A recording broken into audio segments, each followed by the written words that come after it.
Let's talk about event planning. We do have a number of resources for RSOs to be successful in planning their events. First, here's a roadmap of what we're going to talk about. We're going to talk about the importance of planning, scheduling space, catering, getting contracts, hosting a film and those public performance rights, risk management, and then some guides to help you stay organized along the way. So first of all, why do RSOs plan events? I mean, the first and most important reason is that events are fun and they build a sense of belonging. It helps create that community within your RSO. There's also learning that happens. It's a great way to develop leadership skills. You can work together as a team, develop teamwork. You, as the leaders, can delegate tasks to other members and get them to have a sense of ownership and really buy into the organization. It's a great way to have problem solving skills, and then when you're in interviews later, you can talk about the problems you solved as part of your event planning for RSOs. And then the RSO events are really what makes this community vibrant and really what makes MSU Mankato what it is. And so planning is important because we want to reduce stress. We want it to not be chaotic. We want you to enjoy the event. And if everybody knows what's happening and what's going on, then there's less likely to be hurt feelings or toes that are stepped on. So planning is important so you know who's responsible for what. So let's start with scheduling space. You got to have a spot to do it. So pretty much anywhere on campus, if you want to host an event on campus, you're going to work with university scheduling. They will connect you with other places. They are located here in the CSU in 219, so you can stop by and visit with them anytime. You can also email them, university.scheduling@mnsu.edu, or you can call them 507-389-2223. And then we do have an online event management system called EMS that as RSOs you have access to get that hooked up. So stop in and see them in CSU 219 to make sure you're connected to the EMS system. A couple guidelines for RSOs: you can have up to 2 repetitive meetings. That means meetings that happen every week, but it can't be more than 6 hours per week. And then we reserve the space a semester at a time. So starting November 10th is when you can start reserving for spring. April 10th you can reserve for summer, and then starting May 10th is when you can reserve for the fall. All the reservations are tentative until the required forms are complete. And as we go through some of these other guidelines, you'll see some of the other forms. The special events, there is a special event checklist that is really important that gets filled out because that is what tells the building, everybody, what is happening with that event.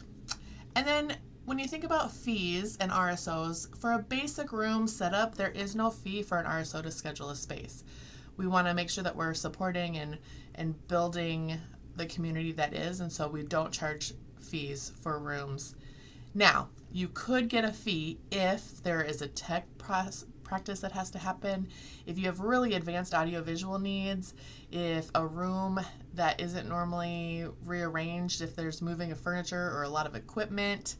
And then if you exceed the building hours, if something goes later than planned, there could be a fee associated with that because we have to pay the staff that is working the event for the building. There's also a chance for a fee if you don't cancel the space at least 3 business days prior if you decide you're not going to use it. Or if you just don't show up, if you're not there within 30 minutes of the designated start time, there could be a fee for that as well. So that's it. Work with university scheduling and get yourself a room so you can have an event. Now catering, let's talk about food because a lot of events will include food with their events. For on-campus, we work with our university dining services. They have the first right of refusal for the preparation and sale of food. So we want to go through university dining. And then you've probably noticed around campus, the Pepsi machines, but PepsiCo has exclusive rights to beverages on campus. And so dining services, their catering has developed a menu specifically for RSOs. It's a reduced cost menu. It also has less frills. And so it's called Square Tomato. So you can go online on our website and find the Square Tomato menu and see what the options are. Then you would pick up the food and set up your own buffet line or reception area. It is important that you request this information 2 weeks prior to the event so that there's time to order the food and get it prepped for you. A couple things just to think about related to food.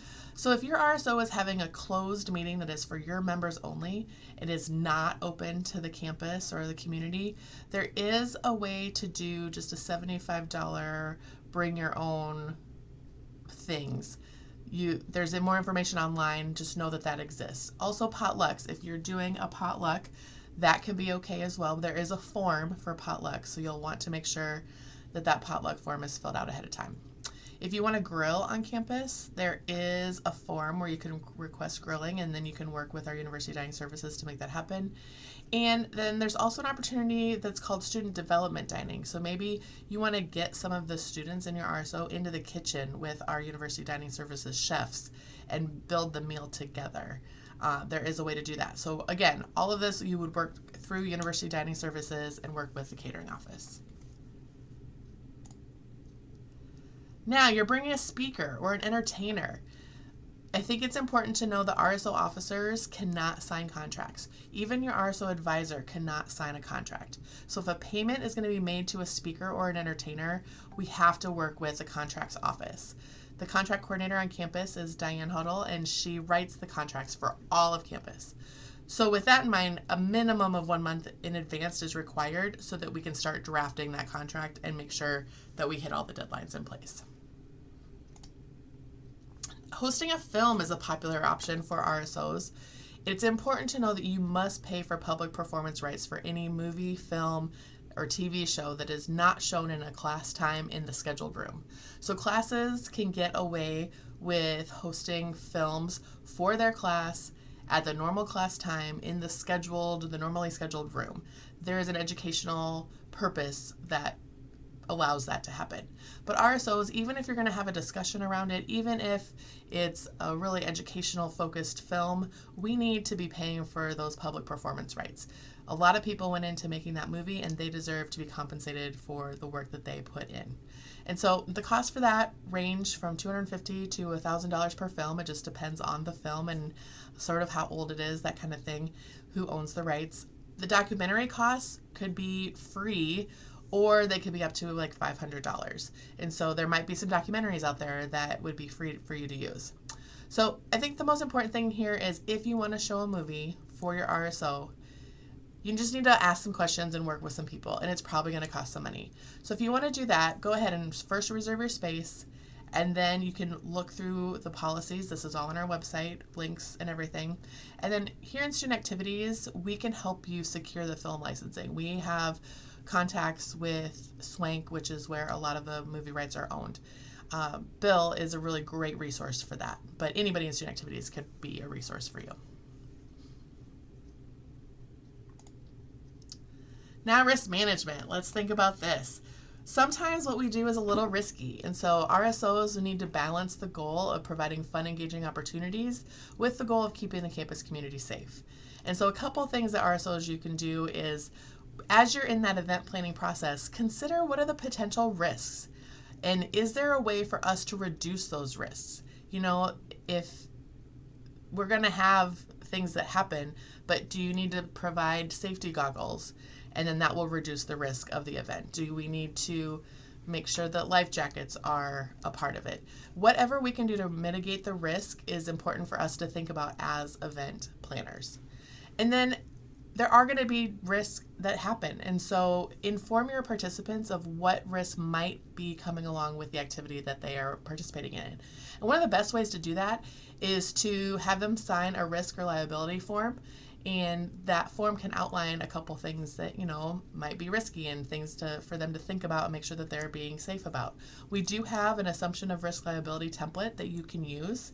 And you can use this as before you join our RSO, you need to sign this. If you are inherently risky as an RSO based on what you do, I'm thinking skydiving or something like that, you have to sign a waiver before you even join the RSO. Or maybe you just do once a year or once every other year, you do one event that has a little bit specific risks to it. And so maybe fill it out for that event specifically. I think about travel. We don't necessarily think about travel as risky, but that would be considered one of the things that does have risk anytime that you're traveling. And if you have specific questions about an event or what to do or want help brainstorming, what are the potential risks and how could we try to find ways to reduce them, Chandler Holland is our Director of Environmental Health and Safety and Risk Management, and he would be really great to work with.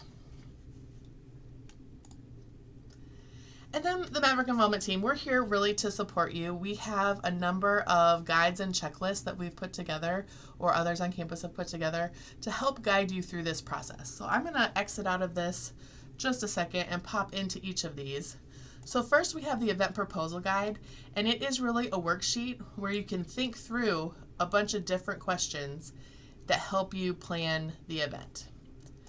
If you look at the event planning checklist, this one is similar to that other one, except it's literally in checklist form, so you can go through and check mark things as you get them done. And it even has a timeline built in for you. The event budgeting guide has questions for you to ask yourself, and then it also has a breakdown where you can start to build what you think some of the costs for that event might be.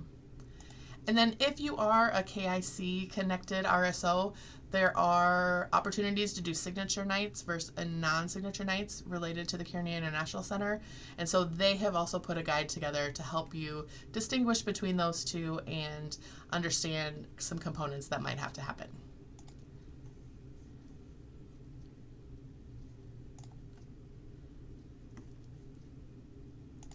And with that, I just want to say thanks for listening, and if you have any questions about event planning, if you have ideas, all of the resources that I shared today are in our RSO handbook, which is at RSO-resources on our website.